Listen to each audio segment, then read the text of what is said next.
오늘 33강 예루살렘을 위하여 쉬지 아니하리라. 오늘 말씀을 함께 보도록 합니다. 아, 먼저 강구 말씀을 이렇게 드리면은 아마 모든 교회가 크리스마스 성탄 주일 예배 준비를 위해서 바쁘신 줄로 압니다. 그래서 저희 교회도 오늘 오후에 좀 준비하는 시간이 있습니다. 이 강의 끝나자마자. 그래서 오늘은 제가 8시 50분, 한국 시간으로는 10시 50분이죠. 한 50분 강의하도록 그렇게 하겠습니다. 자, 서론을 먼저 보도록 합니다. 서론을 보시면은 세상을 위하여 쉬지 않고 일하시는 하나님을 배우자 하는 것이 오늘 말씀의 핵심입니다. 우리 하나님은 오늘 이 말씀에도 나와 있지만 우리 하나님은 그 누구보다도 열심히 일을 하시는 하나님이십니다. 얼마나 열심히 일을 하시는지 몰라요. 그런데 62장 7절에 보면은 이사야 선지자가 뭐라고 말씀을 하는가 하면은 그로 쉬지 못하시게 하라. 아니, 하나님보다도 더 열심히 우리 세상의 구원을 위해서 수고하시는 분이 없는데 열심히 일을 하고 계시는데 어떻게 쉬지 못하시게 하라라고 이야기를 하는가? 이 이야기는 바로 이사야 선지자가 우리들에게 하는 말입니다.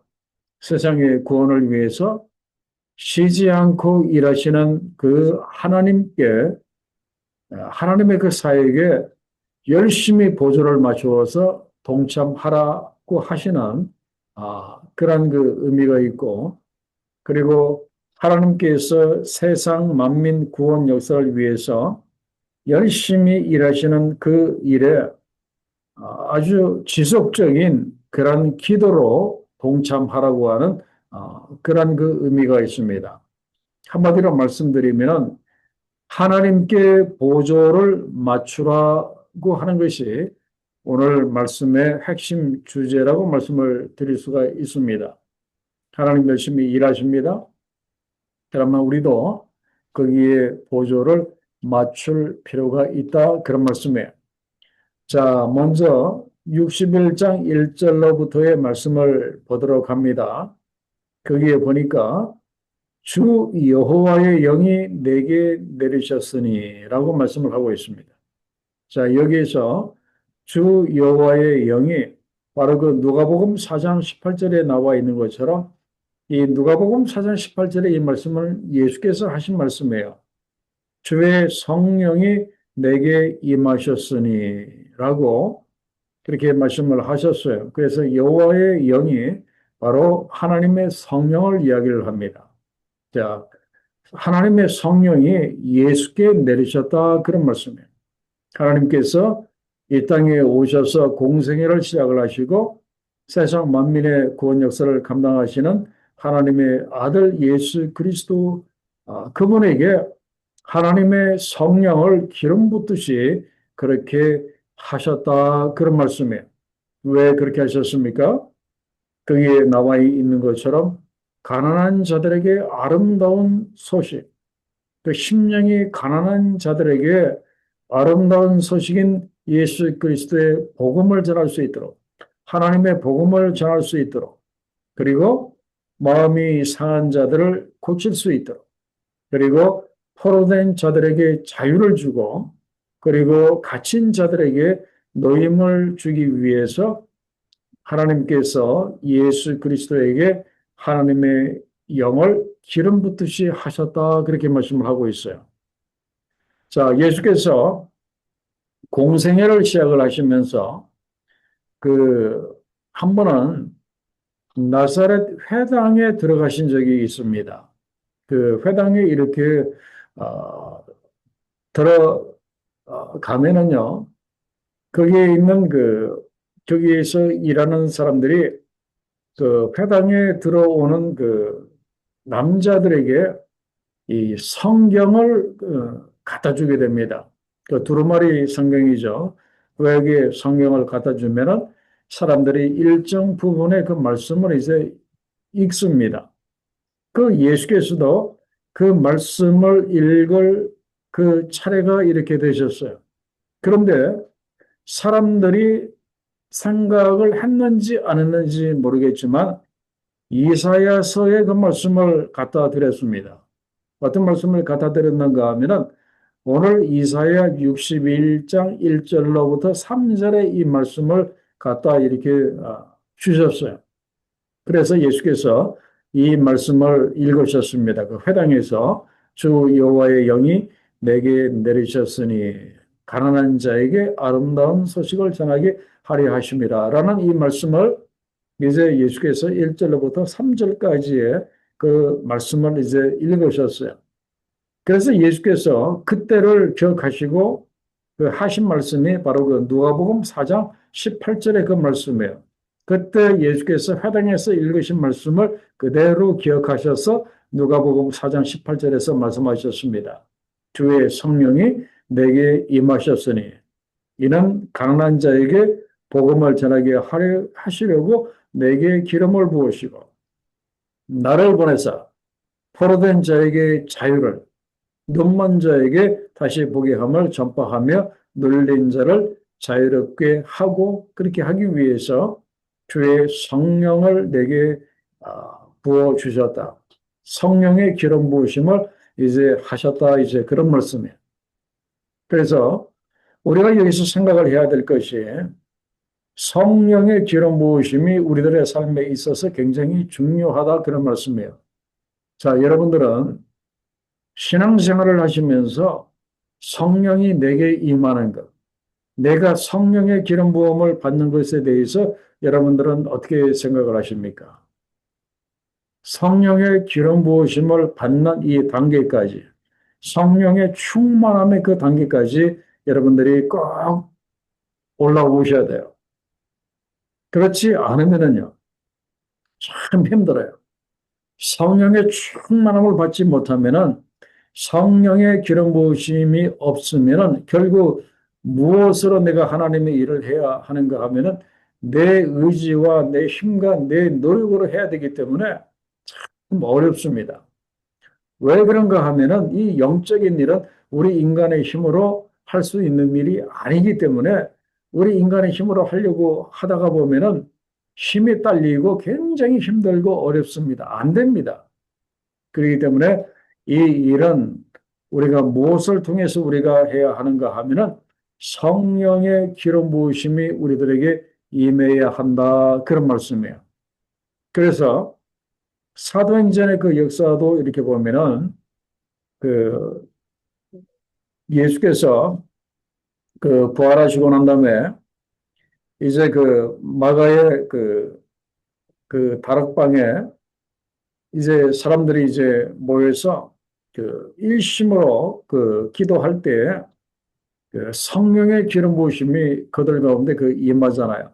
그러면서 그때 무슨 말씀을 하셨는가 하면은 오직 성령이 너희에게 임하시면 너희가 권능을 받고 땅끝까지 이르러 내 증인이 되리라 하시니라라고 분명히 말씀을 하고 있어요. 그게 보면은 오직 성령이 너희에게 임하시면 성령이 임하시든지 임하시지 않든지 어떤 그 조건적인 선택적인 것을 말씀을 하는 것이 아닙니다.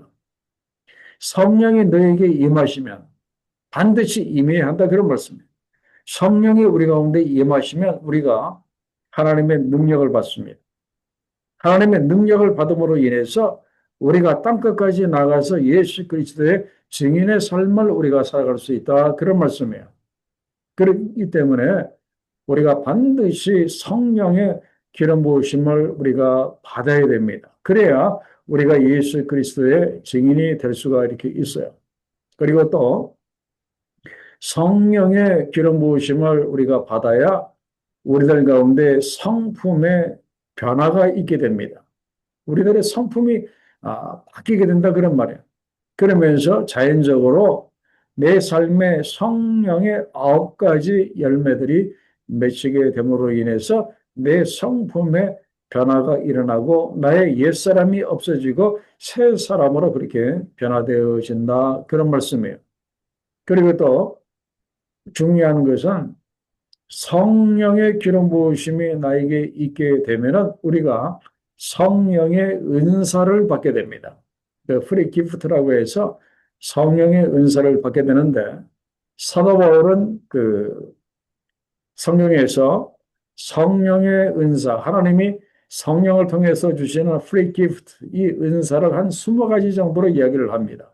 그래서 목사님들이라든지 그다음에 여러 기도하시는 분들 보면은 그 받으신 성령의 은사들이 다 이렇게 다릅니다.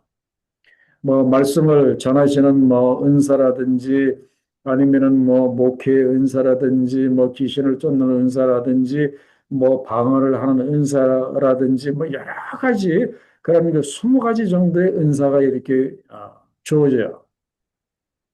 그래서 이 성령의 기름 부으심이 우리 가운데 있어야 되고, 그 다음에 이 성령의 기름 부으심이 우리 가운데 왜 있어야 되는가 하면은 우리가 말씀을 전할 때 그 말씀의 능력이 따르기 때문에 그렇습니다. 성령의 기름 부으심 가운데서 우리가 복음을 전할 때 그 말씀이 딱딱딱딱 이렇게 능력으로 나타난다, 이제 그런 말씀이에요. 그리고 또 성령의 기름 부으심이 우리 가운데 있게 되면은요, 우리가 하나님의 말씀을 전하려고 할 때 그 가운데 기적의 역사들이 일어나게 됩니다. 하나님의 말씀을 전할 수 있도록 그 병자들이 그 고침을 받는다라든지 아니면 기적이 나타난다든지 하는 이런 그 일들이 지금 현재적으로 오늘날도 이렇게 일어나고 이렇게 있습니다.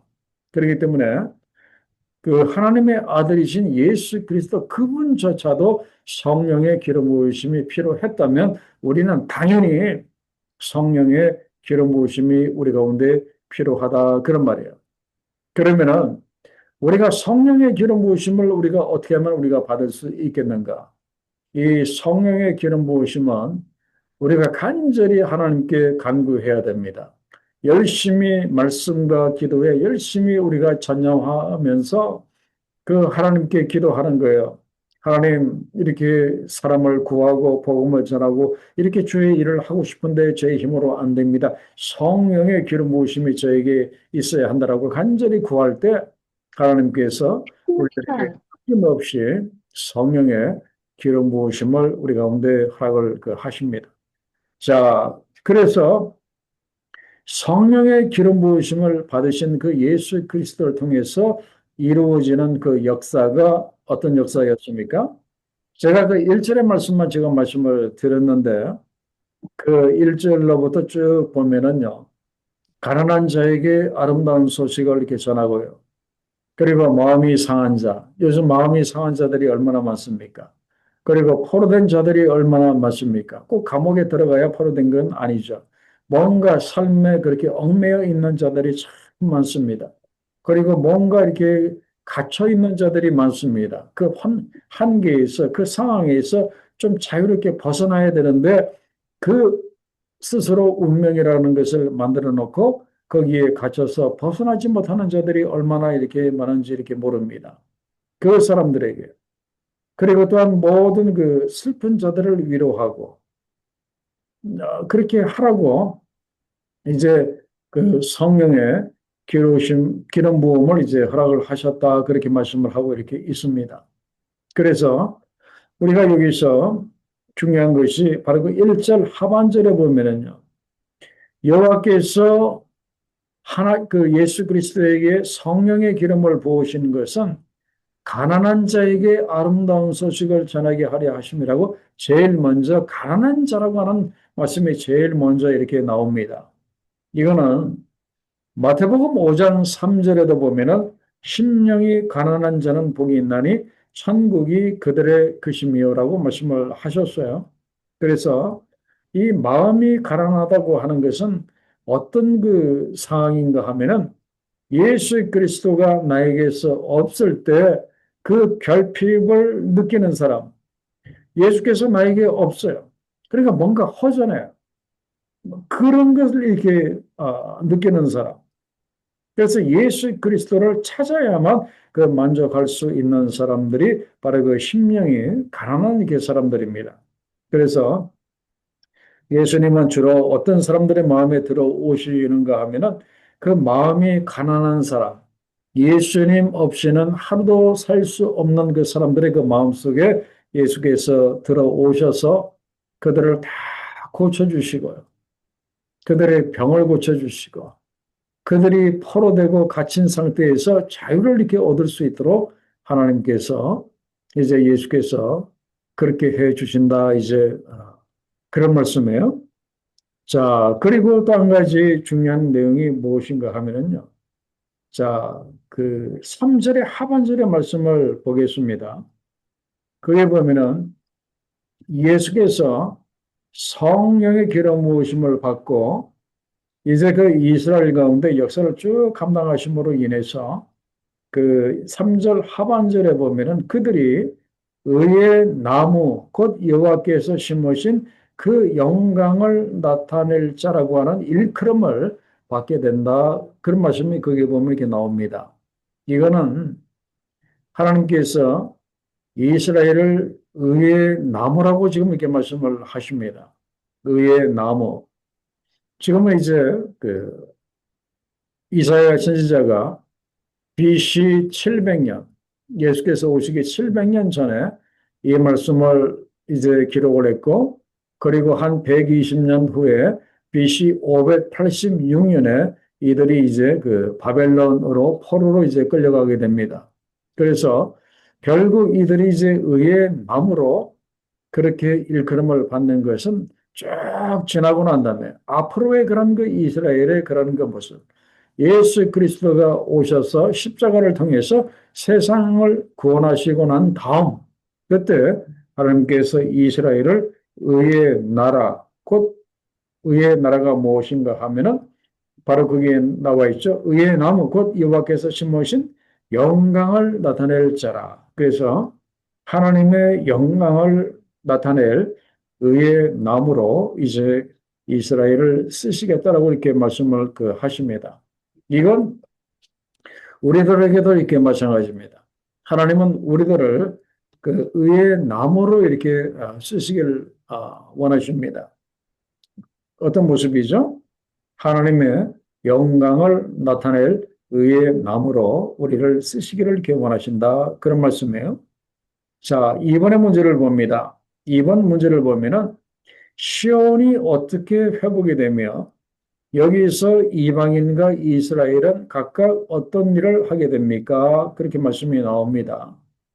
자, 4절로부터 5절까지의 그 말씀을 이렇게 보면은 그 예루살렘이 회복이 될 일을 말씀을 하고 있는데 이것은 그 BC 586년에 그 바벨론의 포로로 붙잡혀 가고 그리고 또 70년이 지나고 나서 그들이 바벨론 포로 생활에서 돌아와서 성을 그 수축을 하는 이제 그런 그 모습을 이야기를 합니다.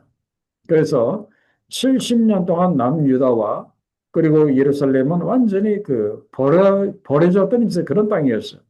그 황폐되었던 곳이었습니다. 그걸 이제 다시 쌓을 것이고, 그리고 무너지는 곳을 다시 일으킬 것이고, 그리고 황폐한 성읍 예루살렘을 다시 중수할 것이다라고 이야기를 합니다. 자, 그러면서 그 이스라엘이 이제 회복이 될 거라 그런 말이에요. 바벨론 포로 이후에 그들이 이제 회복이 될 것이다 그런 말씀이에요. 그래서 5절에 보면은 외인은 서서 너희 양떼를 칠 것이요. 바로 이방인들을 이야기를 합니다. 이방인들이 이스라엘의 양떼를 칠 것이고 이방 사람들은 너희 농부와 포도원 지기가 될 것이나 그렇게 이야기를 합니다. 그래서 그 이방인들이 이스라엘 사람들을 이렇게 돕는 그런 일을 하게 될 것이고, 그리고 중요한 것은 시온이 예루살렘, 그 이스라엘이 회복이 되는데, 바벨론 포로 이후에 어떻게 회복이 될 것인가 하는 내용인데, 바로 그 영적인 회복을 이야기를 합니다. 그래서 6절로부터 9절까지는 굉장히 그 중요한 말씀이에요. 이스라엘이 앞으로 이렇게 회복이 될 거라 그런 말씀이에요. 그래서 6절에 보면은 이스라엘이 앞으로 여호와의 제사장으로 그들이 회복할 것이다. 이제 그런 말씀이에요. 그 하나님의 제사장으로 그들이 회복한다고 하는 그 이야기는 이게 뭡니까? 그 하나님과 죄인인 인간 사이에 그들이 제사장으로 섬으로 그 인해서 그 제사장들이 하는 일이 뭡니까? 죄를 범한 백성들이 제물을 가지고 이제 그 성전에 오면은 그 제물을 하나님께 번제로 드림으로 인해서 그 일을 이제 그 중간에서 행함으로 인해서 그 백성들의 죄가 사함을 받는 그 일을 하게 하는 것이 바로 그 제사장이거든요. 그래서 앞으로 이스라엘이 회복이 되면은 세상 모든 사람들이 죄 문제를 가지고 이제 하나님께 나올 때 이들이 이제 중간에 제사장 역할을 감당함으로 인해서 세상 모든 사람들의 그 죄가 사함받도록 하는 그런 그 일을 제사장의 역할을 그들이 하게 될 것이다. 그런 말씀이에요. 너무나 중요한 거죠. 그리고 세상 사람들이 너희를 우리 하나님의 봉사자라고 그렇게 말할 것이다. 그런 말씀이에요.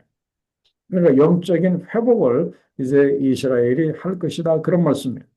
그러면서 그 하나님의 봉사자로서 여호와의 제사장으로서 이제 그들이 그 일을 감당할 때 그들의 그런 그 의식주의 문제를 하나님께서 이방을 통해서 이제 해결해 주십니다. 그래서 6절 하반절에 보면은 너희가 이방 나라의 재물을 먹을 것이고 그들의 영광을 얻어 너희가 자랑할 거라고 이야기를 합니다.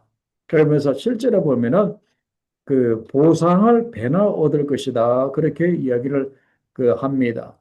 그래서 9절 하반절에 보면은 그들은 여호와께 복받은 자손이라고 그렇게 인정을 받을 것이다. 그렇게 이야기를 합니다. 그래서 마지막 날이 되면은 세상이 이스라엘을 하나님의 선민이요 하나님의 장자로 인정하는 날이 오게 될 것이다. 그런 말씀이에요.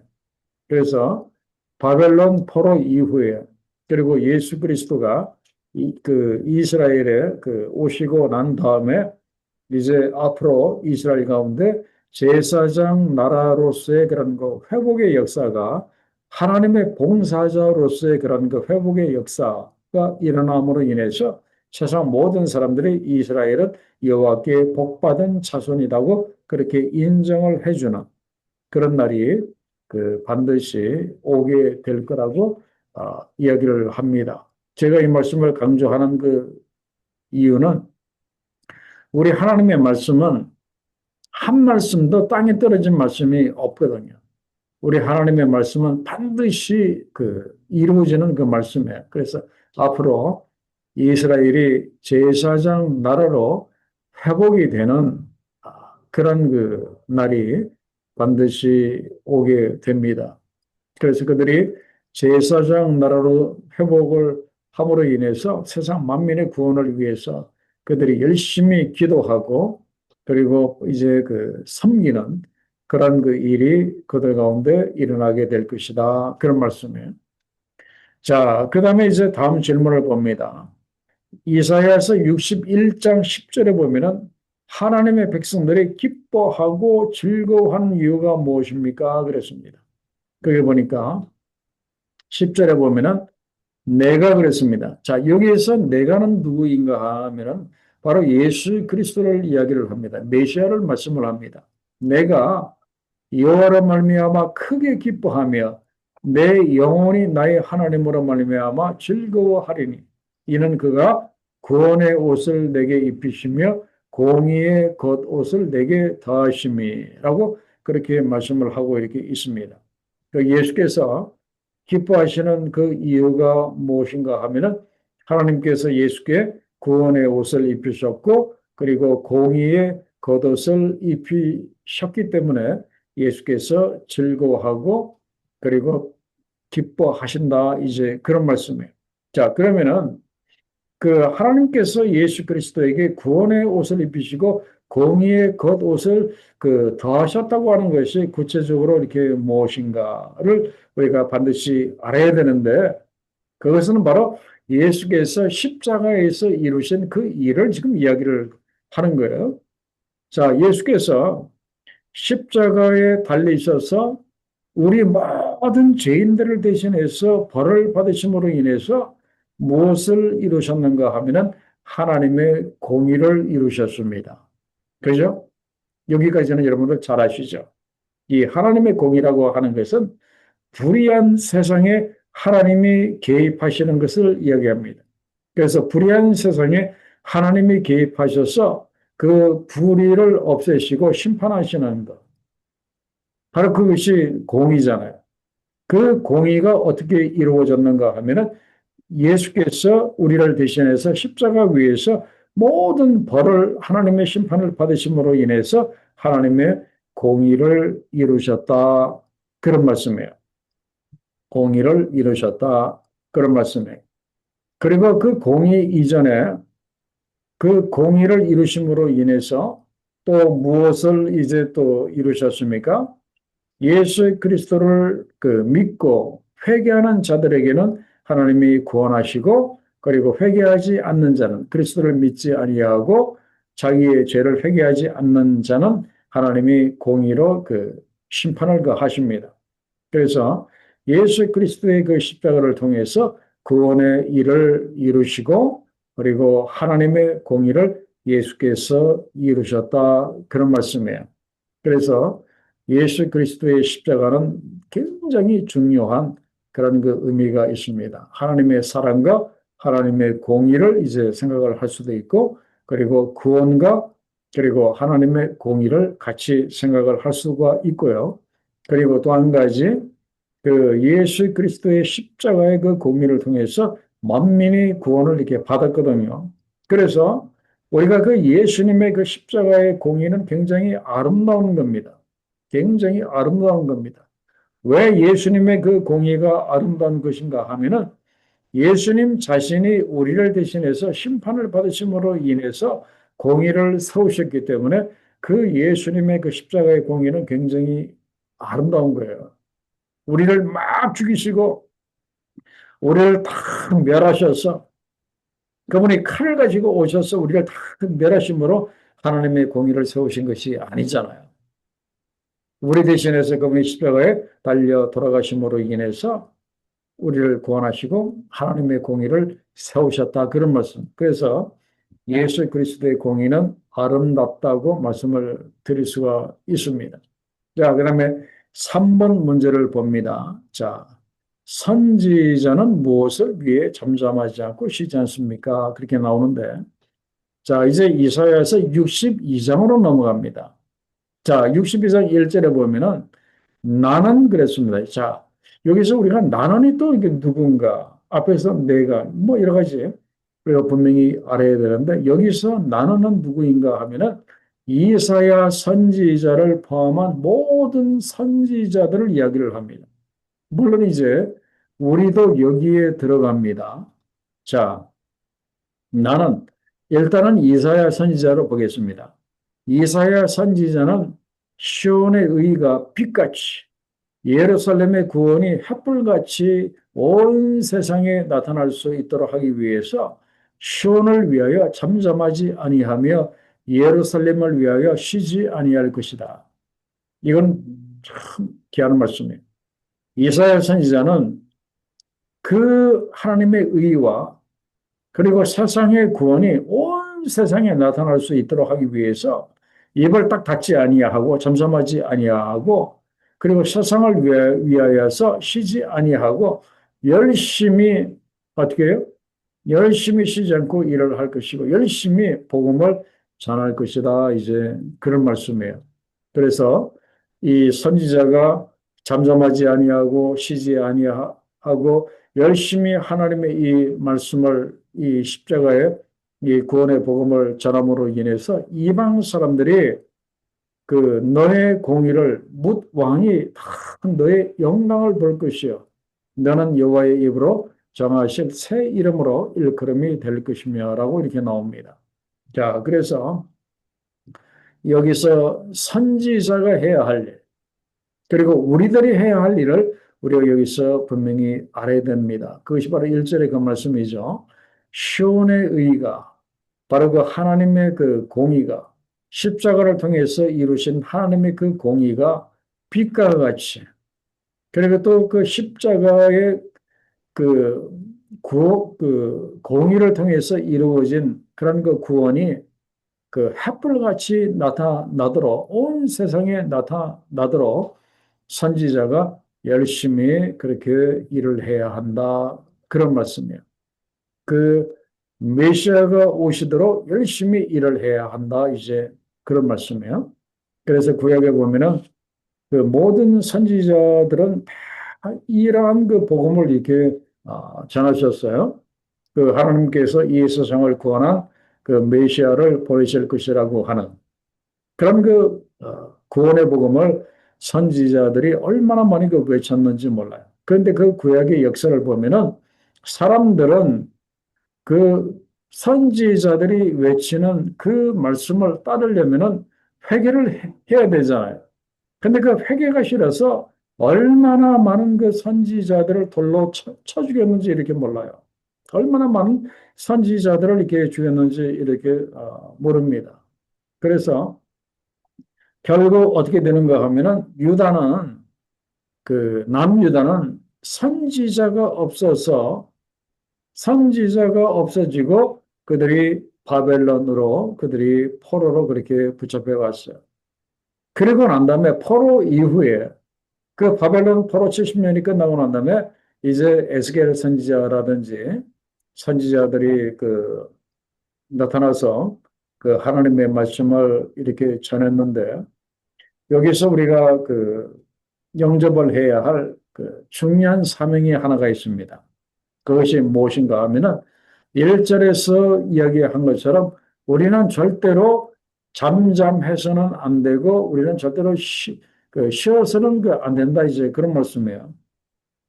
우리도 이 땅에 구원의 횃불이 나타날 수 있도록 열심히 우리가 전도하고 열심히 우리가 복음을 전해야 한다. 그런 말씀이에요.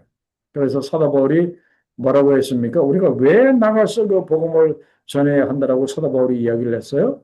그 로마서 10장 13절로 14절의 말씀 때문에 그래요.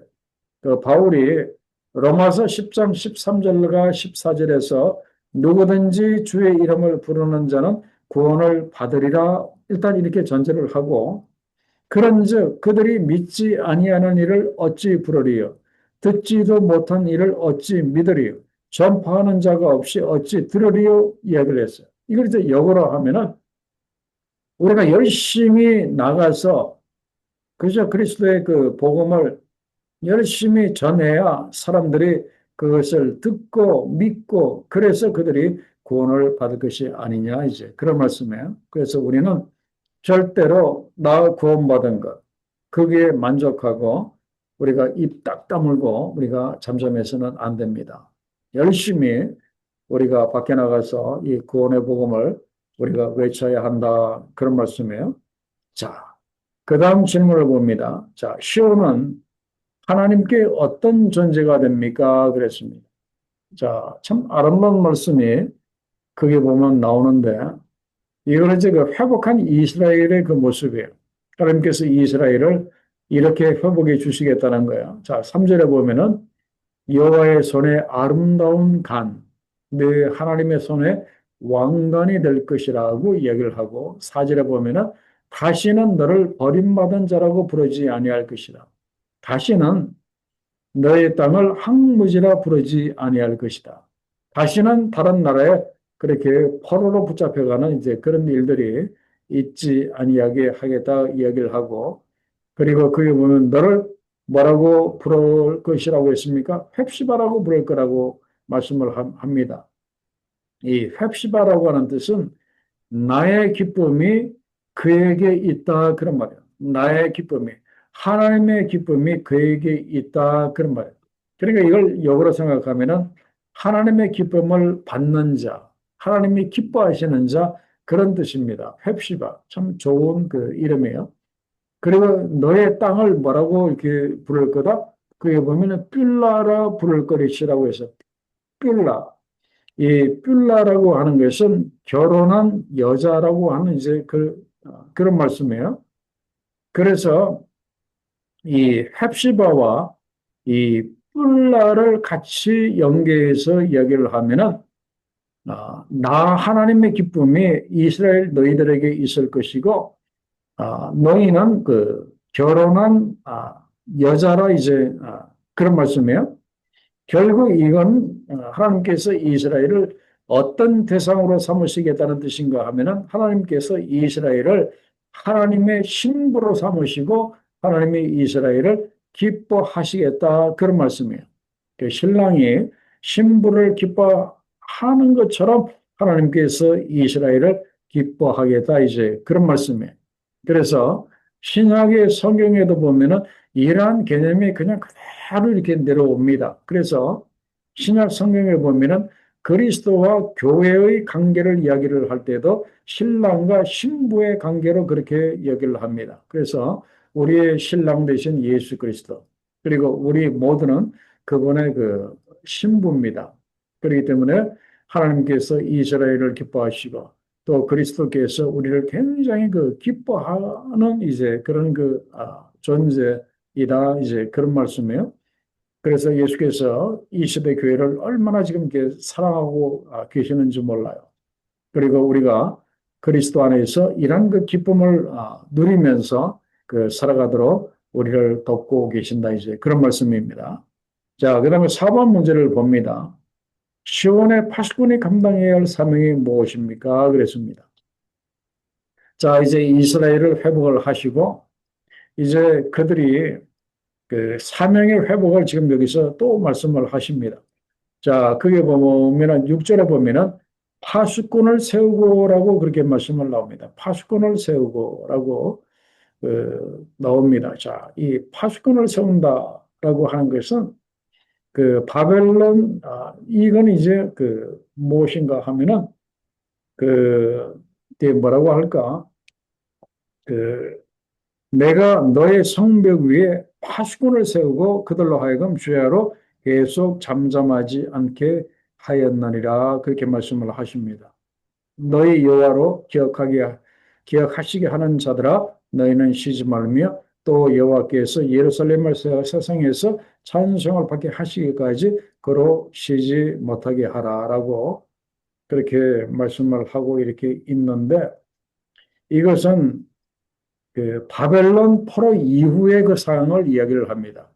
그들이 70년 포로 생활을 끝내고 이제 그들이 돌아오고 난 다음에 그 메시아가 그 다시 오셔서 그 이루실 그 일에 대해서 지금 그 이야기를 하는데 이러려면은 지금 그 이사야 선지자가 이렇게 원하는 것은 무엇인가 하면은 너희가 이 파수꾼이 되어야 한다. 이제 그런 말씀이에요.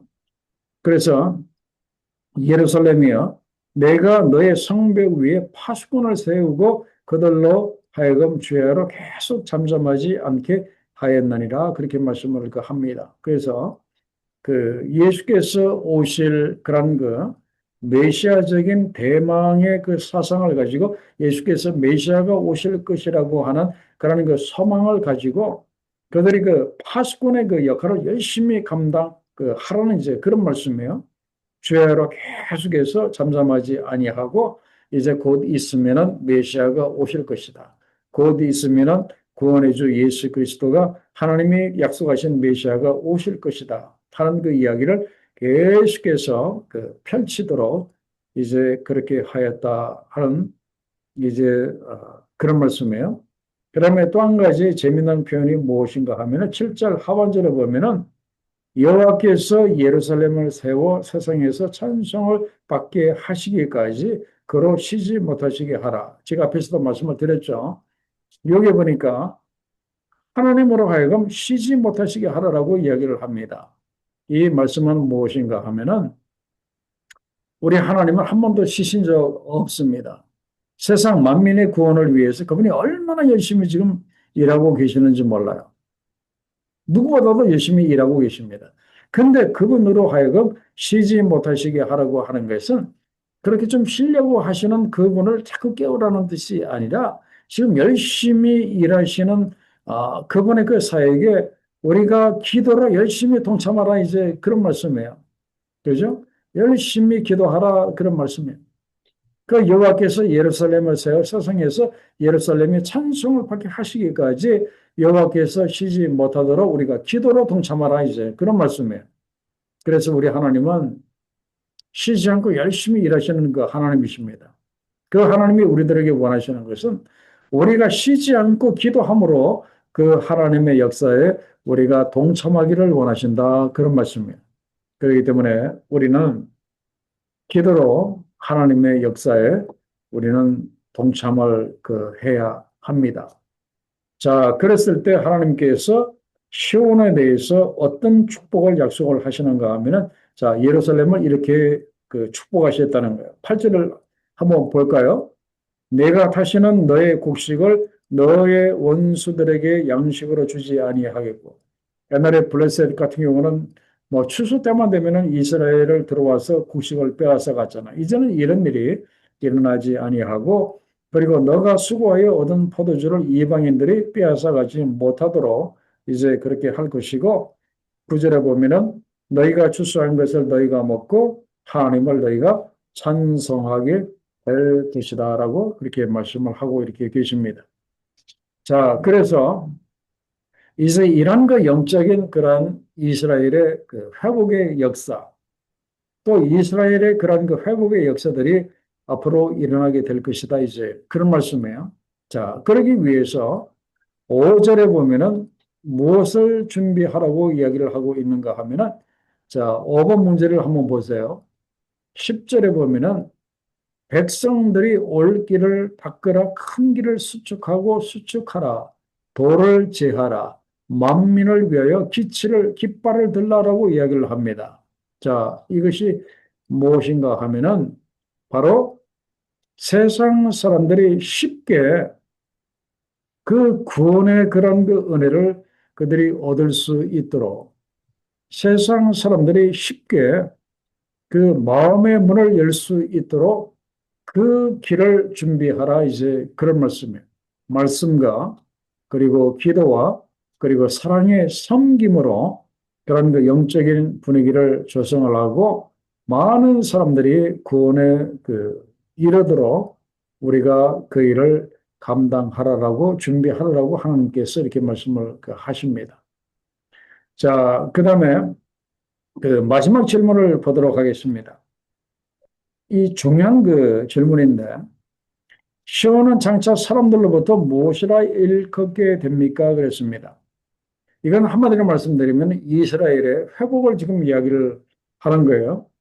그래서 그 이사야 62장 12절에 보면은 사람들이 너를 일컬어 거룩한 백성이라고 이야기를 할 것이고 그리고 중반절에 보면은 너희를 찾은 바 된 자라고 말씀을 하실 것이다. 잃어버렸다가 찾은 바 된 사람.